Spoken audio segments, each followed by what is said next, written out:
Hello, Soundies. Welcome to our Sound for Video session. It's great to have you here on the 1st of June, 2025. Looks like the weather's pretty decent on all the weather reports that we got, so thanks for those. Let's go to our agenda here, and we'll take a look at what's on for today. So first up, this is a workshop, of course, which goes along with our courses at school.learnlightandsound.com. And we are in the process of, we just finished production on, well, part of the production. We finished recording the teaching parts of a new course on UHF wireless microphone basics. So over the next few weeks, we'll be doing all the B-roll, cutting all that in, and putting the final course together. So that'll be coming here in the next few weeks. Secondly, this is not really a full in-depth review of the Fairlight 20 audio assistant or any of the AI features, but was it just I think it was last Wednesday, Blackmagic Design just moved Resolve 20 out of beta, so now it's a final release. I'm sure there'll be they're pretty aggressive about releasing new subversions quite quickly as well. But in any case, it's out of beta, so we're going to take a look at some things here, specifically Audio Assistant, but also a couple of the other AI tools, and there were some questions related to those. Just to follow up on last week, did you ever get the RGB Link Mini MX audio working? It's not working yet. I did send a note to RGB Link, and they're in the process of working on that. I think there's the person that originally I talked to, we're having some, in short, communication issues that we're working through, but we'll get there. So I think some of the technical staff that are trying to work through the problem don't speak English, and so we're working through some of that. So probably their English is way better than my Chinese, but all right. So I'll keep you updated on that. Again, taking a look today at Fairlight 20 Audio Assistant and some of the other AI mixing tools. And we had some questions that were submitted. I'm actually going to take a look at the questions up front here because they relate to what we're going to cover today. So let's just go ahead and jump into those. The first one is from Conrad, and Conrad asks, I would love to know how the Fairlight consoles work with the new version of Resolve, and to hear if the new auto mix is incorporated into the functionality of the hardware. Conrad,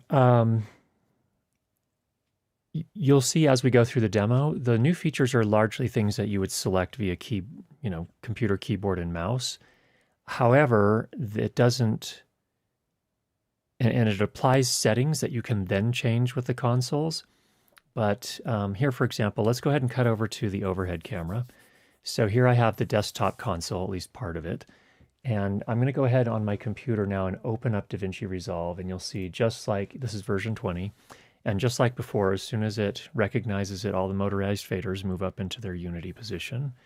And then the screens all light up. Then when I open up the project I'm going to work on, it automatically moves the faders to where they need to be. So in short, to answer your question, Conrad, the consoles work exactly like they always have. There's nothing new or changed.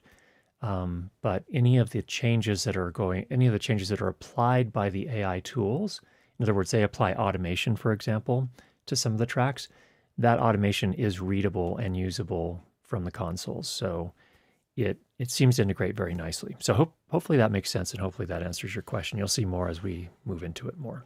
Okay, let's go back to the agenda here. Next question here is a two-part. I tried using the AI audio assistant on a couple of podcast episodes and found the limiter to be a bit too aggressive. I wish I could change the delivery option settings, such as YouTube, but normalize to -16 or -17 instead of the default of -14 LUFS. My workaround is to use the YouTube delivery method, then go to RX11 and normalize to -16 from -14, in other words, making it quieter. However, my podcast seemed overcompressed. The tops of my waveform are chopped off. I stopped using it because my podcast sounded much better when I mastered it in RX11. And then he goes on, I believe it's a great tool to get you close to your final master. However, you need to closely review what has been done and tweak it to meet your needs. I wish I could use the AI audio assistant without selecting a desired delivery method so it can do the EQ, balancing, music auto fading, clip categorizing, and leveling, but no compression. Can you show how we can reduce the output levels after the AI assistant to match minus 17 or minus 17 LUFS? This is from my Ford Noel. Yes, we can absolutely do that. And in fact, there are ways to achieve what you're looking to. So we will cover how to do that. There are a few different ways. Number one, you can choose a different output. There's nothing that magical about the YouTube delivery method except that it normalizes to minus 14 LUFS, which I agree is a little too much for a lot of pieces that are mainly dialogue driven. So it's good for music, generally popular music at least, not necessarily classical music, but popular music.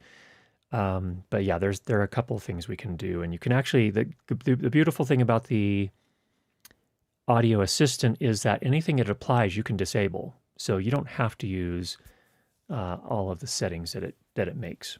And yes, I agree. It would be nice to be able to say, hey, I want you to do EQ, balancing, music, ducking, clip categorizing, and leveling, but I don't want you to do compression. It'd be nice if they had checkboxes or some way to control that up front so it doesn't do the work that you don't need it to do.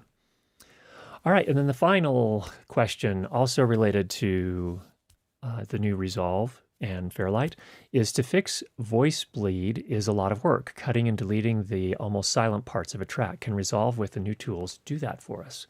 And the short answer, Bert, is yes. We will show you how to do that. So that's the good news. All right. Let's go over to our Mac here, and I'll show you a project that I have open here. We're going to use two different projects today. This is one from Webflow. It's a little, I guess, a trailer or I guess you'd call it a trailer for one of the courses that we recently produced. And this is the audio that was exported. So we have 3 people. So it's already been somewhat mixed, I'm going to be honest. So this is sort of a softball example for the audio assistant, but I just want to show you what it does so that you can see that. And so we have 3 different people talking, and we have a little bit of music down here at the bottom. But you can see they've come out, there's already silence in between. Like if we really zoom in here to the quote silent portions, and I take a closer look here. Let's just go ahead and hide our mixer, give ourselves some more room for the moment. There we go. You can see it's already been kind of pretty cleaned up. So this, as I say before, this is sort of a softball example. This is not a terribly difficult thing, but let's start there and see what Resolve can do for us. So I'm going to just kind of set this up in a way that looks a little easier for us to see. Okay, so we've got our mixer over here on the right. We've got our kind of rough mix over here. We've got music. Let's go ahead and play a little bit for you so you can hear what it sounds like at the start. Here we go. Webflow is the web experience platform for teams to build, manage, and optimize pro websites. In the Getting Started with Webflow learning path, we'll walk you through the essentials of Webflow. Who's this for? What's up, Creamer? The Getting Started with Webflow. Like, who can take it? Oh, can I take it? Yeah, can Keegan take it? Totally. It's for designers, developers, marketers, anyone curious about how Webflow works. Even if I don't know exactly what I am yet? Existential. I like it. That's okay. If you're curious and just want to learn how Webflow works, you're in the right place. Okay, but what's actually in the learning path? Yeah, what's in the learning path? We'll dive into the basics of how the web works, show you how to design and build sites for scale, walk through best practices for a flawless launch, and share how to collaborate with your team like a pro. And when you're ready, you can take a quick assessment to test your knowledge and prove that you've mastered the material. So I can take it? Keegan, absolutely. You got this, Keegan. You made the quiz. Wow, thanks, friends. All right, let's get started.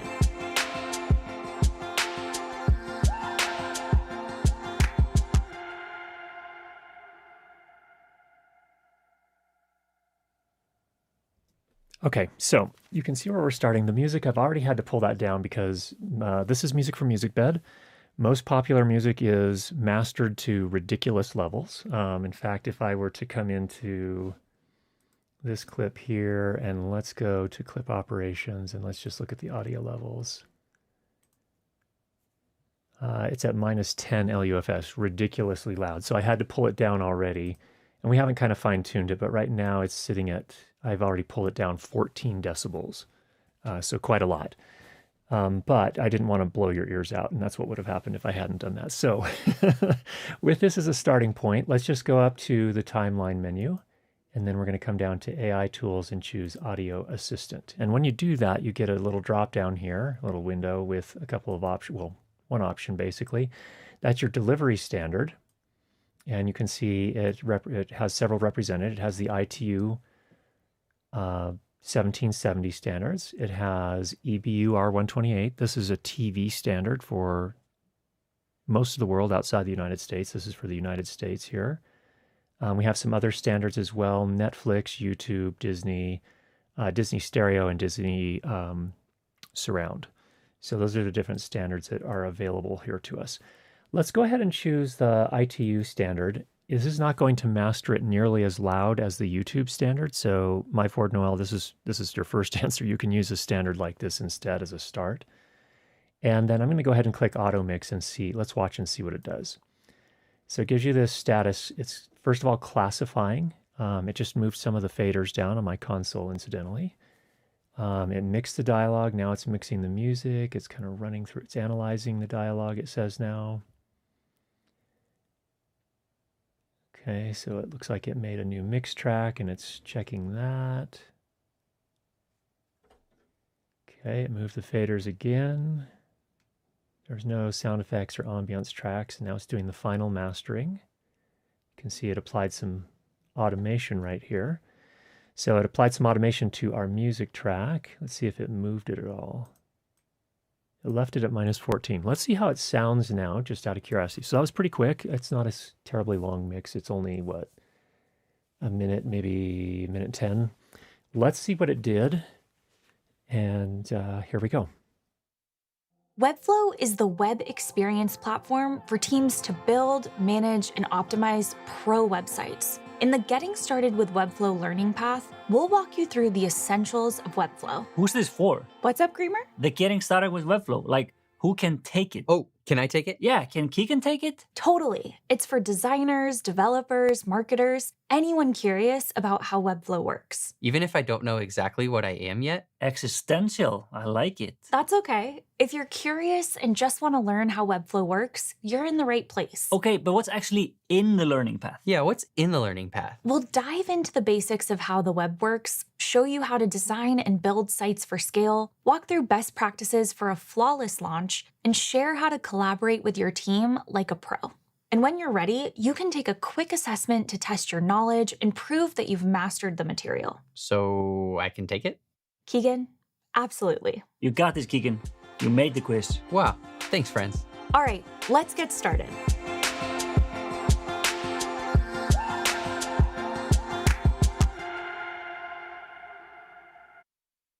Okay, let's do a little something here.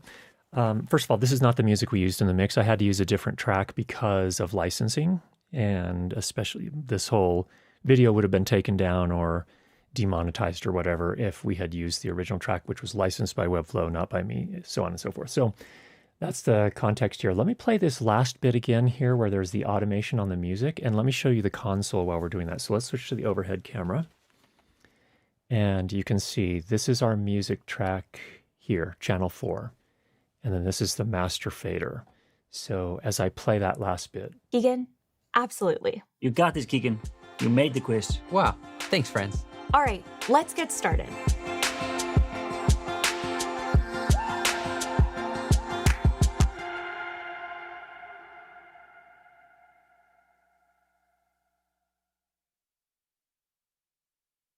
Okay, so you can see, just to answer Bert's question, yes, you can see that it's just using the console in the way that it's always used the console, so that when you have automation, the motorized faders work. They move the faders around, and everything works that way. So that's a really nice thing from my perspective about Audio Assistant, is it's applying settings, but it's not like baking them in entirely, at least most of them. I do notice here, if we go back to the Mac here really quickly, this music track appears to have changed. So if I move the fader, it looks like the waveform has actually been redrawn, almost like it has reprinted it at a much lower level. And then it's still showing at minus 14. And then, of course, it boosts it up to minus 3 and then back down to minus 14. I'm a little less clear on what it's doing here. And we had already applied these fades out, this fade out and fade in, by the way. So it left those there. So you can do some pre-mixing and then send it to the audio assistant, and then it will do its part, and then you can adjust things. So you'll notice here, for example, on all of the dialogue tracks, it came into the EQ and applied a high-pass filter at 77 hertz, it looks like. Whoops, that's actually dynamics. Let's see if it did the same thing on all 3 channels. Yeah, I just applied a 77 hertz high-pass filter on all 3 channels. That's cool. That's pretty much what I would do. For dynamics, it's doing a little bit of compression. Let's actually play some of it back and watch to see what the compressor's doing. So this is, let's bring up Sophia's, because she does the most talking. Here we go. Webflow is the web experience platform for teams to build, manage, and optimize pro websites. In the Getting Started with Webflow learning path, we'll walk you through the essentials of Webflow. Who's this for? What's up, Creamer? The Getting Started with Webflow. Like, who can take it? Oh, can I take it? Yeah, can Keegan take it? Totally. It's for designers, developers, marketers, anyone curious about how Webflow works. Even if I don't know exactly what I am yet? Existential. I like it. That's okay. If you're curious and just want to learn how Webflow works, Okay, it's doing, it's not bad. It's reducing maybe about 3 dB on some of the transients there, and she's got the threshold at minus 18 using a fairly mild compression ratio, 2.6 to 1. That's good. 4.7 millisecond attack and a 154 millisecond. That's actually very close to what I would have applied myself. On Greamer's, it looks like exactly the same, and Keegan's exactly the same too. So it didn't do anything really special there. And in each case, it's not applying any makeup gain. So let's just see what the limiter is doing as well. We have a multiband compressor. What is this? This is the...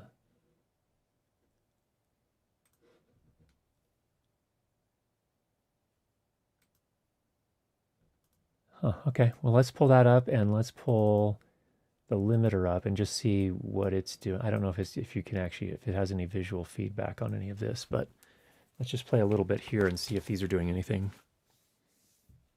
you're in the right place. Okay, but what's actually in the learning path? Yeah, what's in the learning path? We'll dive into the basics of how the web works, show you how to design and build sites for scale, walk through best practices for a flawless launch, and share how to collaborate with your team like a pro. And when you're ready, you can take a quick assessment to test your knowledge and prove that you've mastered the material.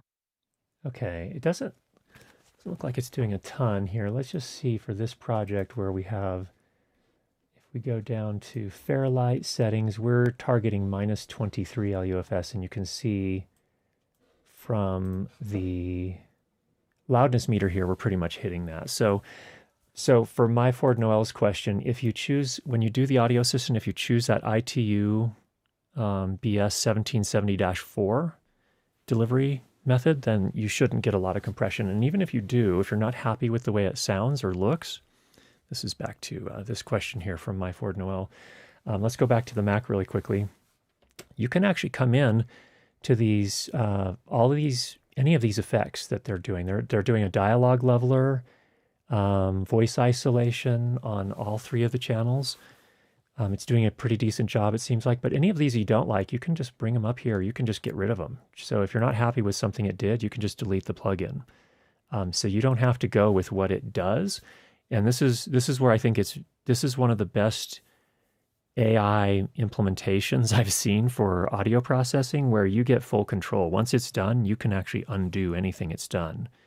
Not only by Command Z, but also by literally just removing the individual pieces. You can remove automation, you can remove anything that you didn't like. So that's the first shot. So that's not a very tough example though. Let's be honest, that one was already pre-mixed. It didn't have to do a lot of work. Everyone was pretty well leveled.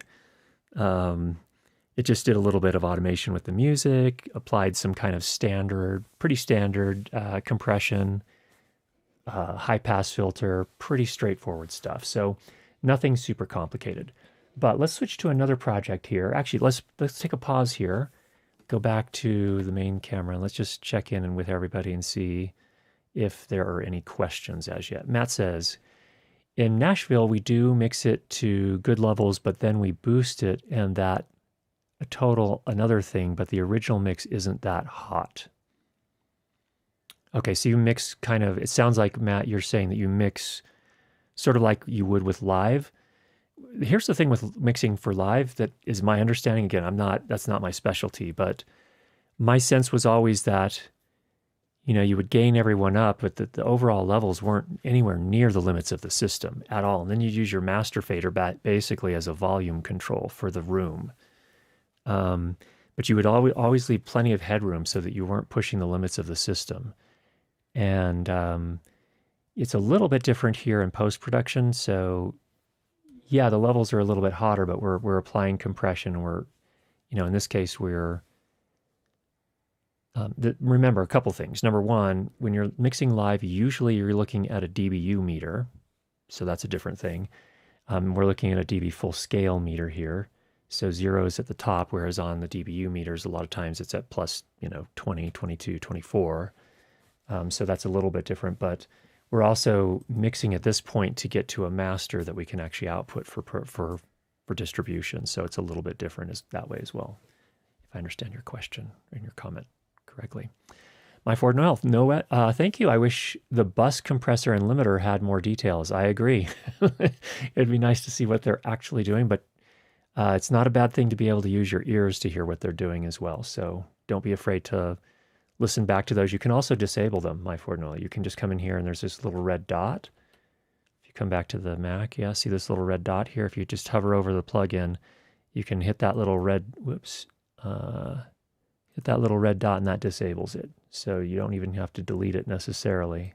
It's a little fiddly, to be honest, but in any case, you can disable them. So definitely use your ears and also use your loudness meter. There's a loudness meter built right into Davinci Resolve, and you can set your target in the File, Project Settings, Fairlight tab. You can set the target LUFS level that you're going for, and then you can use the loudness meter to measure that to see where you're at. Okay, that's it. Okay, well, let's come back into the Mac then, and let's take a look at another project here. I'm going to, for the moment, just close those. Let's open a recent project. Let's go to the second one. So this one is one that we used for our Fairlight, our existing Fairlight course, which now desperately needs to be updated because of all these changes. But that's what we're gonna start with here. I have a couple things. I have just some music. That's actually our live stream start music, opener music, and we'll put that at the start of this. And we kind of Emma and I did a video interview, podcast interview type thing, and we recorded it all on a single recorder to a multi-channel wave file. So it has 4 different channels, one for Emma's boom mic, one for Emma's lav mic, one for my boom mic, and one for my lav mic. And so what we're going to do here, just kind of walk you through the process, is I'm going to come in first of all to the dialogue track, right click, and I'm going to come to the AI tools, to audio transcription. And the first thing I want to do is say use speaker detection. So what it's going to do here is it's going to essentially listen to this audio file and identify however many different people there are that are talking in this recording. And then what I want to do here is choose transcribe. So it's going to go ahead and go through, it's going to transcribe the entire thing. And I believe this is about I think it's about a 10-minute piece, if I'm not mistaken, something like that. But it's also identifying the different speakers here. So it's identifying which is Emma and which is me in that whole recording. So it goes through and it does its work. Incidentally, this is all processing, as I understand it, on the local computer. It's not using the cloud in any way. I'm less clear on whether it's feeding any sort of information back to Blackmagic Design. I don't know the answer to that. I guess we could install a little app to sniff and see if it's sending any packets, but I haven't done that yet. All right, it's finishing up here, and boom, there it is. Okay, so now we have the full transcript here. And I happen to know that this was where Emma talks, so she's the one that said, all right, welcome everybody to our podcast. And I'm the one here that says, great. with that, why don't you start? So now it's updated all of these to show who said what throughout the entire transcript. That's pretty cool. That can be useful. But there's the entire transcript right now. And for now, we can go ahead and close that. Let's come over into Fairlight now. And I'm going to open my media pool so I can drop that file, that audio file right in here. And we'll put that on the first 4 tracks there. And you'll notice here, if you go to, Danny, if you'd go to the overhead camera really quickly, you can see it's already recognized, oh, we have 4 tracks, plus we have the master bus, and it's automatically moved the faders to there. So if I go ahead and delete this, will it change it? And I right click and I'm going to choose delete empty tracks, and it's still left audio 1 and bus 1. I can delete this original track. Nope, it won't let me delete that top track. In any case, you can see the console is working just like we would expect. So let's go back to our Mac here again. So we'll bring these in again. You can hear the faders, right? Okay, so there we go. Okay, so what I need to do is identify what each of these are, and what I'm going to do first is cut off the header here. We don't need any of that. And let's just listen to hear what we have so far. I think there's some more here that we're probably going to cut off, but just to hear where we're starting. All right, welcome everybody to our podcast. Actually, that's exactly where we want to start. Good. Okay. So what I'm going to do is, it sounded kind of phasey though, you noticed. That's because, of course, there are 4 live microphones in this interview, so we need to manage that. And this goes back to Bert's question as well about doing what I call railroading, what Davinci Resolve calls checkerboarding, which is when I'm not talking, we usually cut that part of my track out. There's no need to have it there, just contributing additional noise and comb filtering and all that other nonsense. So the first thing we're going to do here is let's identify the different mics and choose which mics we're going to use. So I'm going to come in here, right click, and I'm going to choose link clips. I want to unlink them. So it was checked, so now it's unchecked. If I come back in here, you can see it's now unchecked for link clips. And now I can select an individual clip and get rid of the ones I don't want and keep the ones I do want. So let's just solo this first one. I'm pretty sure that's Emma's boom mic. Let's check. Here. All right, welcome everybody to our podcast. We Yep, and then this should be her lav mic. are here on a nice snowy afternoon at the kitchen table, and we're going to discuss some of our creative influences. Great. With that, why don't you start us off? What is your first creative influence? There's microphone bleed. That's me talking and being picked up in her boom mic. Well, I think first on my list, and actually also Okay, well, I think we're going to go ahead and go with that. That is Emma's boom mic, so I'm going to get rid of her lav mic for now. We could actually put this in a separate layer and save it so we can cut over to it, but for speed and simplicity of this demonstration, I'll just go ahead and get rid of it. And then I can right-click and choose Delete Empty Tracks. So there we go.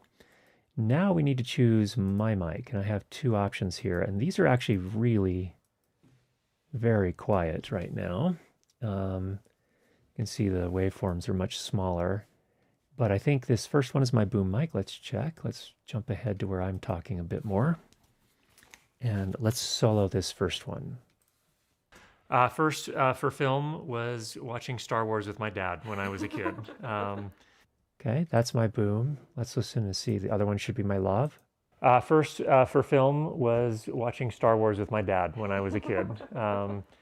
Obviously, I'd seen movies before that, but that... Okay, this is a great example of something that I think is really important for those that are getting started in sound. There's a difference between the sound of a lav mic and a boom mic. The lav mic sounded more muffled because it was hidden underneath the clothing, but it also did a better job of isolating my voice and the reverberation in the room. It was done in a very live room with wood floors. So there's some trade-offs here. And so we're actually, for the sake of this one, I'm going to go ahead and choose to keep the lav mic, and we'll do a little work on it. But let's go ahead and get rid of the extra tracks here that we don't need. And there we are. We're starting there. So let's go ahead and grab the music, and we'll go ahead and drop that in this next track here. right. And that is ridiculously loud, obviously mastered through the roof. So what I want to do now is I'm going to go ahead and link Emma's track and my track. We're going to go ahead and link those again because I want them to stay in sync. And obviously here, this is kind of funny. We would probably have done a lot of this in the video edit. Here I'm just doing an audio edit, but normally you would have done a lot of this in the video edit by slotting in the music and having an opener card or whatever. But let's just go ahead and do that here for purposes of this demo.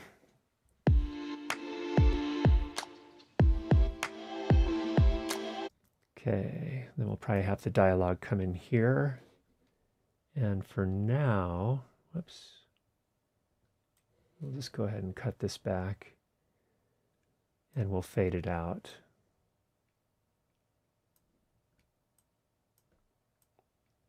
So first I can choose how long the fade is, and then I can choose the shape. Whoops, undo that. I can choose the shape. Whoops. Now these controls are overlapping, so it's tricky. I can choose the shape of the fade out. So if I want it to fade fairly quickly, like that, and logarithmic, it goes like that. Now it sounds like this.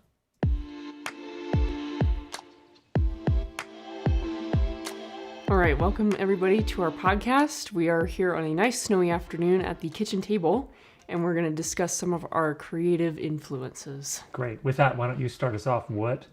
Okay. So there we're starting. Now, the next thing I can do here is, actually, I need to unlink these again for one moment. So I want to use one of the new tools here to match the levels between Emma's audio and my audio. So I'm going to right click on Emma's audio, come down to clip operations, and we're going to go to level matcher, and we're going to capture level profile. So I'm essentially saying I want to use Emma's audio as the level that we're targeting. Then I'm going to come down to mine, right click, clip operations, level matcher, and we're going to apply the level profile. All right, now let's play those and see how close together we're sitting in terms of overall levels. Here we go.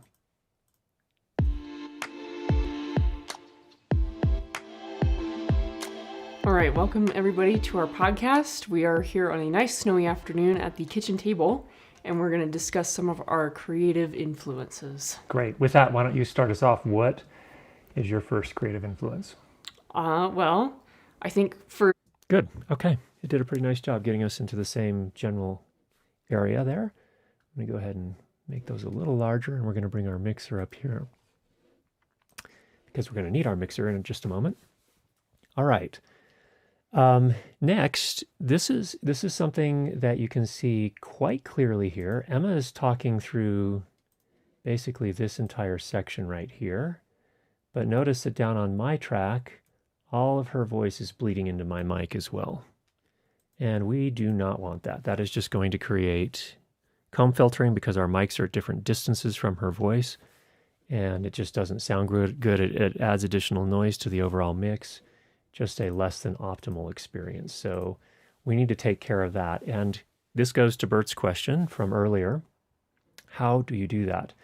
Well, this is a really cool thing. I can go ahead and come up to Emma's clip, right click, go to clip operations, and go to AI tools. And we're going to say checkerboard to new tracks. So we're taking, this particular channel is literally just Danny's microphone, Emma's microphone. But because it's capturing some of me, the AI has already recognized, hey, there are a couple different speakers in this thing. So if I go ahead and come into the AI tools and I go to checkerboard to new tracks, boom, it's done that very quickly. So you can now see this entire section here where she's talking, it's cut that out. It's cut my part out, it looks like. So let's go ahead and let's solo this. And yeah, solo that. So here we go. All right, welcome everybody to our podcast. We are here on a nice snowy afternoon at the kitchen table, and we're going to discuss some of our creative influences. That's intentional. Well, I think first on my list, and actually also chronologically, would... Okay, so just to give us a sense, let's mute these things and Let's come back and play it and see what it sounded like before. All right, welcome everybody to our podcast. No, that's not it. It does something funny here that I don't entirely understand. So it takes the original clip and it looks like it disables it or something. How do I, if I come over into the index,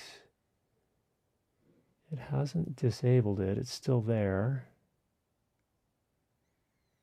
Interesting. I'll have to look deeper into that to understand what it's doing there. But I can just Command Z to undo it. So if I wanted to go back, I could undo it, or Shift Command Z to redo it. So let's just go ahead and run with it. It's actually sounding quite a bit better. And what it's doing here is it did some funny business here. It's actually, oh, it put me on a channel. It actually identified me. So you can see it's identified that that is in fact me. So it did some funny things too. It wasn't perfect. And let's go back over to here, for example. Let's zoom in, and I'm going to make this track a lot. Let's just make this track bigger. And let's zoom in. It sort of cut things off, but I can always come back in here and open it back up. So instead, it'll sound like this now. Actually, let me mute some of these others that are just going to get in the way. That's my track. Okay, here we go. Our creative influences. Great. With that, why don't you start us off? What is your first creative influence? Well. Okay, so before that, when she said, it had cut that off, and we can just open it back up. So that's the thing that's cool about it to me, is that, okay, it's smart enough to know I can fix things. I don't have to rely on what it does. Now, incidentally, I don't need my track here anymore. You heard how I sounded very distant. That's because that was me being picked up through Emma's mic. I can get rid of this track altogether, so I can just come and choose delete track. All right, now I'm going to do the same thing and I'm going to go ahead and mute. This was Emma's original track here. I'm going to come down to mine and right click, AI Tools, Checkerboard to new tracks. Let's go back and see what it did. Maybe zoom out a little bit at this point. So here it broke Emma out onto a separate track, and then it has my stuff down here. And if I do a Shift C, you can see, okay, this is all of Emma's stuff here. This is all of my stuff. So I can just go ahead and right click on Emma's, because this is Emma on my microphone, and we can go ahead and delete that. We don't need that anymore. And in fact, this audio 1 and audio 3, I'm going to come up to my index and just hide those, because we really don't need to see those anymore. Let's go to tracks. I don't need audio 1 and I don't need audio 3, and we can mute both of those, and boom. Okay, now we have the checkerboard. So if you took the Fairlight course when we were teaching in Fairlight version 18, we had to do all this manually. Here, it just automated it for us. It took us probably just a few minutes. Normally, I think checkerboarding something like that manually by going in and cutting and so on and so forth probably would have taken at least 20 minutes, unless you're really, really fast. But we were able to achieve it a fair bit faster. So that is one example, Bert, of how to do that. Okay, let's take a pause here and let's take a look at some of the questions. Conrad, thanks for the response on the mixing console. I was curious about whether or not plugins were still limited to 2 banks of the rotary knobs and if the EQ integration was improved at all. Conrad, I haven't looked that deeply into it, to be honest. So I'll have to get back to you on that, but I don't know the answer to that just yet. I think it's still probably limited to the same number, if I had to guess. Matt says, sorry, typing on an iPad and I was talking about the studio, not live, and you were complaining how loud the music is. When we mix a song, the mix isn't that hot, but then it's post-processed, part 1. The post-process is like ads on TV where they're boosted to ridiculous levels. And yes, that makes sense. Completely follow. Thanks, Matt. Charles says, in recent trainings, they said transcriptions are processed locally. So kind of expect it's true for this too. I would hope so. I hope yeah. I just don't know if they're sending any like learning stuff back. Conrad says, and I'm curious how often you find yourself using the mixing console as a part of your regular workflow. Not at all. Not at all. In fact, I am still not using Davinci Resolve primarily, We did use it for the first mix that I showed you for Webflow for my day job. We did use the audio assistant just as a kind of a test. And the most recent video that I edited, I did finally edit in Davinci Resolve, but we're not full-time on it yet. We're still experimenting and getting to know it and things like that. So console doesn't get a lot of use, at least not yet. Hopefully someday. My Ford Noel says, in the Fairlight course, you recorded the dialogue as a poly file. Do you recommend recording a multi-guest podcast as a poly or individual file? Normally, I would do just as a poly file. That's how I almost always do it, just because that's how my recorders work. You could just click enable it by right-clicking it. That was when you were doing that. When I was doing what? That latest example. Oh, okay. Cool. Thank you. Rag and Bone Puppet Theater. To reiterate, was the speaker recognition necessary for the railroading? I don't know. We can start over when we're done. Let's come back to this one. Let's put a bookmark on that and we'll come back and take a look at that. Just curious, what playback buffer size do you recommend? I think that really depends on your hardware. Let's see what it's set to here. If we go to the Mac here, we're at playback processing buffer size of 128. And it is using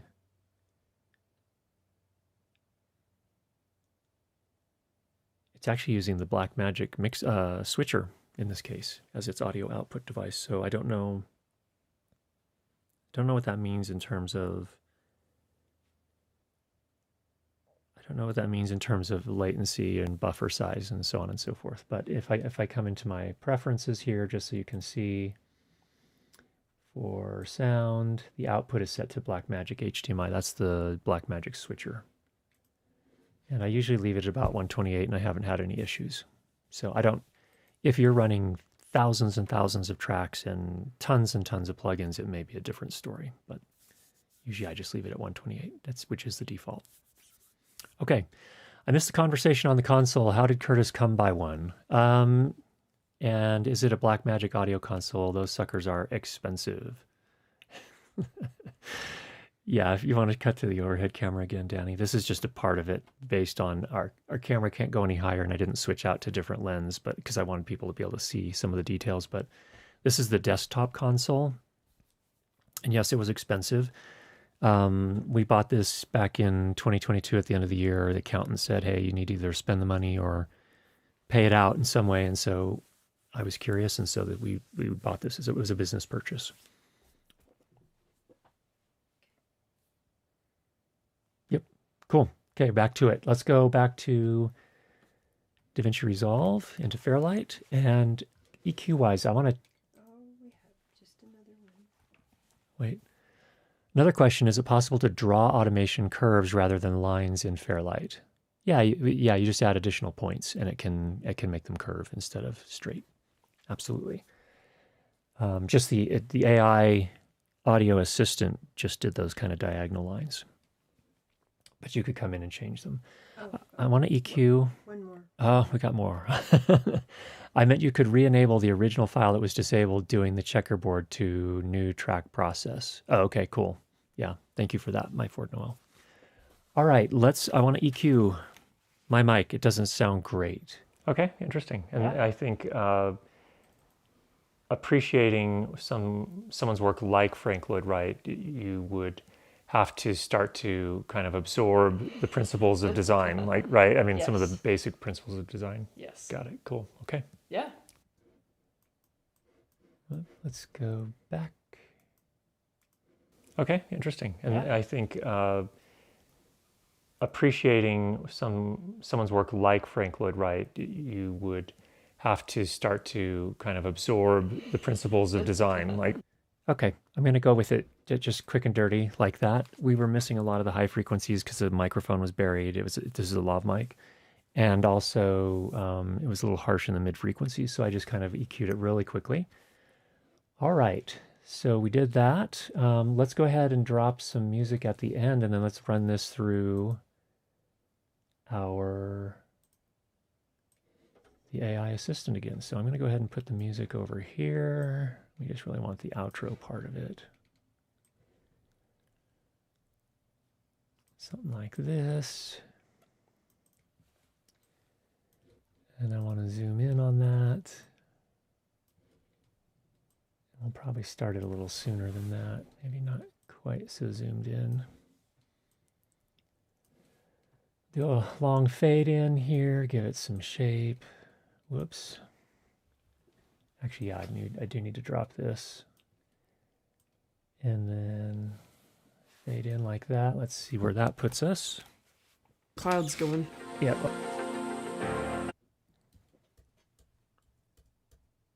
Uh-huh. We got those afternoon clouds going. Yep.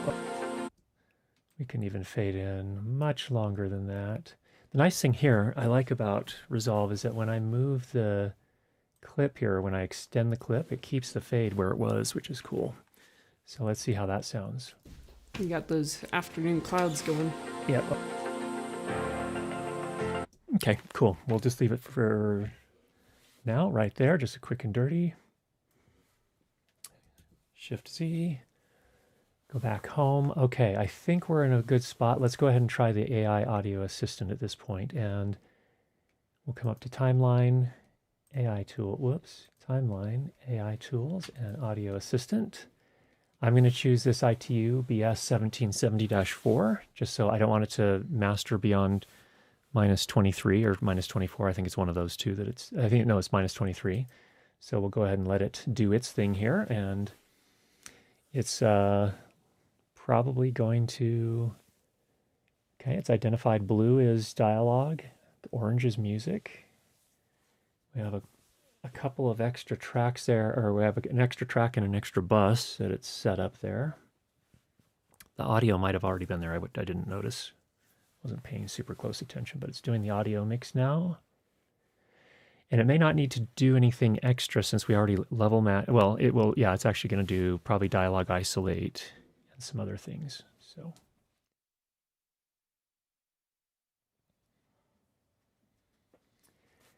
doing music mix now, or yeah, I'm working on the music mix, it says. Let's see what it does there. Okay, so it's doing a kind of temporary mix on audio 6, it looks like. Checking to see how that lines up. Or probably it's doing the audio ducking now, is my guess. And it shouldn't need to do a lot. It may, I'm going to guess it's not even going to do any automation. Or if it does, it'll only boost the outro some.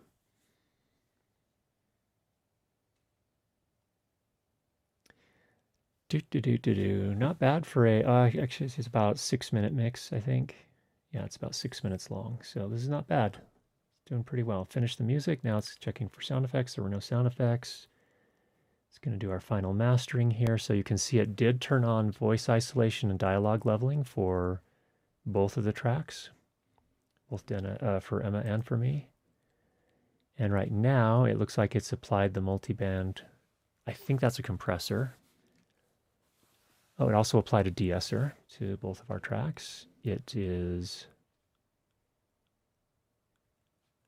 Oh, we applied that EQ to the wrong one. We put it on the bus, and I should have put it on mine. So we'll see if it does anything with that. I can always move that over to my track.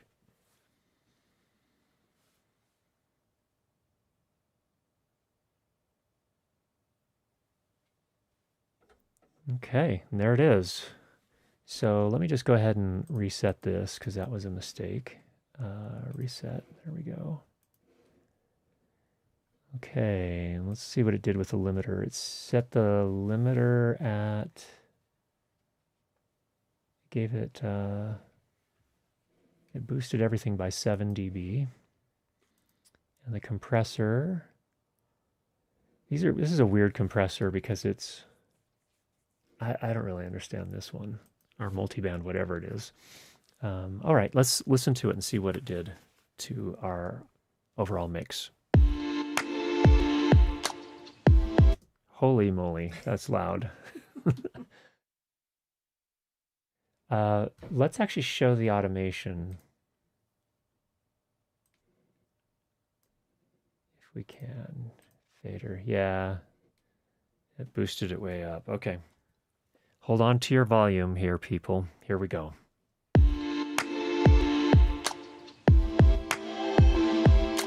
All right, welcome everybody to our podcast. We are here on a nice snowy afternoon at the kitchen table, and we're going to discuss some of our creative influences. Great. With that, why don't you start us off?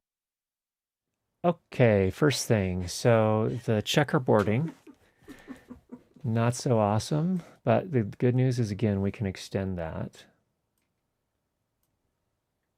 Whoops. What was that? What is going on? It just applied a fade all the way across here. I don't know what that's about.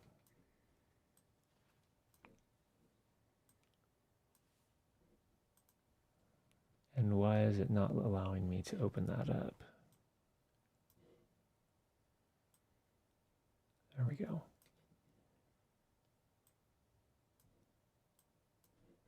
Need to let Emma finish saying what she's saying. Thank you very much, Mr. Audio Assistant. Okay, let's go ahead and listen again from there. We're going to discuss some of our creative influences. Great. With that, why don't you start us off? What?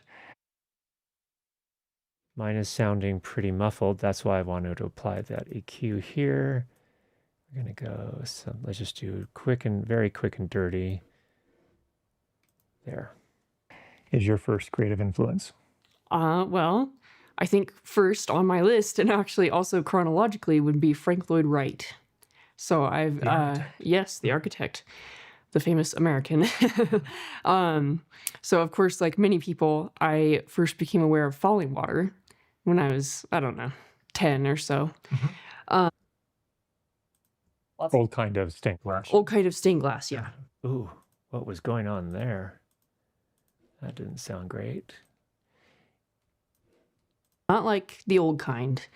Old kind of stained glass. Old kind of stained glass, yeah. Not like a painting in glass.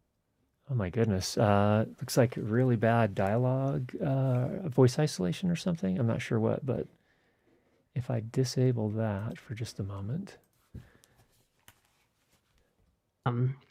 Old kind of stained glass. Old kind of stained glass. So it's cutting me off in part.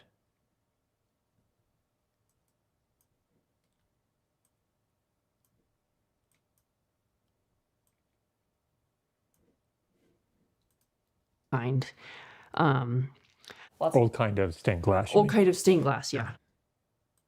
It's also cutting her off. So we have just a few minutes. Let me just give you my first impressions here. Let's come back to the main camera. So there's going to be some work to get this back to where it needs to be. The checkerboarding was not perfect. You're going to have to tune a lot of those. I think it's still valuable from the standpoint that it can do the initial cuts, which will save you some time, but my guess is you're going to have to come in here and tune the in and out points on all of those, at least on this particular mix as an example. So let's go to the questions here. Fachiri, have you had any issues with Resolve 20 so far? Not in terms of stability or anything like that, but I haven't used it extensively. It only came out last Wednesday, so. And we were busy doing the wireless microphone course last week. We weren't using Resolve, so I've used it probably a grand total of an hour and a half or so. But this console does not make sense, Curtis. In Fairlight, the editor is the herd, not the faders. Oh, good. So what you did with AI now is implemented to work proper the same with the Evo. And Evo is doing all lip sync on sampled bass. I'm so sorry, I don't really understand. I'm sorry, I don't understand that. Do you know if the checkerboard to new track process handles overlapping dialogue well? For example, when both speakers talk over each other. Nope, it doesn't. I mean, it doesn't even handle, technically Emma and I were not talking over each other in that particular case, but it actually, and if we go back to the Mac here really quickly, we actually were overlapping a little bit. So to answer your question, my Ford Noel, you're going to have to tune it. Yeah, it's not going to handle that perfectly for you. Not using Fairlight regularly yet. What are you using? At Webflow, we're using Premiere and RX. And for my YouTube videos, we're typically using Final Cut Pro and RX. The quality of the AI brings audio quality down. I don't think it's changing the sample rate or doing anything like that. I think you have to oversee it. So here, for example, the voice isolation was doing something very weird to my voice on that one tiny clip we were working on. It looked like, and it also was chopping off. So to my Ford Noel's question, how well does it do when people talk at the same time? Not super well. You're going to have to go in and widen that out. I feel like I could still make a pretty good mix, and I feel like the checkerboard feature definitely needs oversight, but like I said, it could probably save some time. Nicely summarized here. Q&A for the AI, it's the time saver to do boring steps, but you see how much handwork you need to get a proper professional results. 100% agree, Davinci Girl. Absolutely right. It is not something that you can just turn over to AI. It is like a beginning intern who did exactly what you told them, but you're going to have to go in and really tune things to get the final results that you want. I find the transcription editing in Resolve 20 really suits me. Its ability to edit from a script is also pretty intriguing. Yeah, it's pretty cool. Matt, so do you and Emma actually have a podcast, or was this simply a recorded demo for this? It was a recorded demo for the course that we did. Actually, it came out in 2023. So now it needs an update. I also think the ability, this is from Charles, to pull silence out and to identify the areas with cursing is helpful to see. Yeah, so that's another thing the transcription does as well, which can be helpful. I noticed that the AI audio assistant applies the same dialogue leveler settings to all the dialogue tracks regardless of their levels. Yeah, it's not the most intelligent. Let's just take a look at that right now. So it's boosting the output gain by 2 dB. It allows wider dynamics, and it has everything on. And let's just confirm it's doing the same thing on my track. Yep, exact same thing on my track. So yeah, it's not super intelligent, to be honest. I don't know if it ever does anything different, but. Project Next Tech, one more question. Do you know how to edit a 2x playback speed without having the high-pitched sound? On edit page, it sounds okay. Not in Resolve. I don't know how to do it. I use the JK and L keys to kind of fast forward when I need to. So J is backwards, and you can press J again to go fast backwards. K is stop.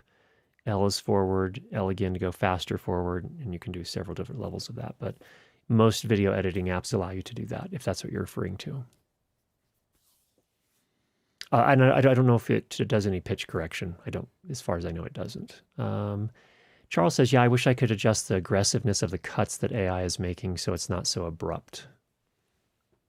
Yeah. Agreed. Robert, to quote a YouTuber I follow, quote, right now AI is the worst it will ever be. It will only get better, close quote. In terms of efficacy in audio processing, I agree. Yeah, 100%. Brad says, you mentioning that the podcast audios from a course sounds like a bonus chapter is worthy that incorporates these new AI tools. Not only a bonus track, it's just going to need to be redone from the start, pretty much. Yeah, because there are some new things as well. What was it called? If you go back to the Mac here for a moment, Danny. If we go, we didn't even cover dialogue matcher, but if we go to level matcher, that was super helpful. That didn't used to be there. So just a lot of fundamental things that we're going to have to go back and show quicker ways to work, given the new tools in the thing. Okay, Davinci Girls, and this is since Evo and I guess in the Blackmagic one integrated since years. So with the editor, just you do the same, and the feature is done with stretching. In fact, you save time with the editor. I think you're referring to the editing console for Davinci Resolve as opposed to the Fairlight desktop console or the audio editor. There are several. There's a video editing piece of hardware, and there's the audio editing hardware. And I don't have the audio editing hardware. That's a separate thing. And yes, I think that's, if you want to speed up editing, that's how you speed up editing. If you want to speed up mixing, it's the desktop console or one of the other larger consoles. Okay, I think we are at time. All right. Thanks for coming along on this ride with me. I am actually pretty excited about the direction here. Is it perfect out of the box? Absolutely not. Just like most AI tools, I find it's not something that you can just turn over the job to AI. You have to manage it, and that's certainly the case here. But could it save you some time? Looks like it could, by doing some of the boring, as Davinci Girl said it, some of the boring things for you. So those cuts, for example, the initial round of cuts, and then you can go and tune exactly where you want the ends to be. Oh, okay, yes, she's talking about the audio editing console. That makes sense. Completely agree. All right, everybody, get out there and make some great sound this week, and we'll talk to you again next week. Take care.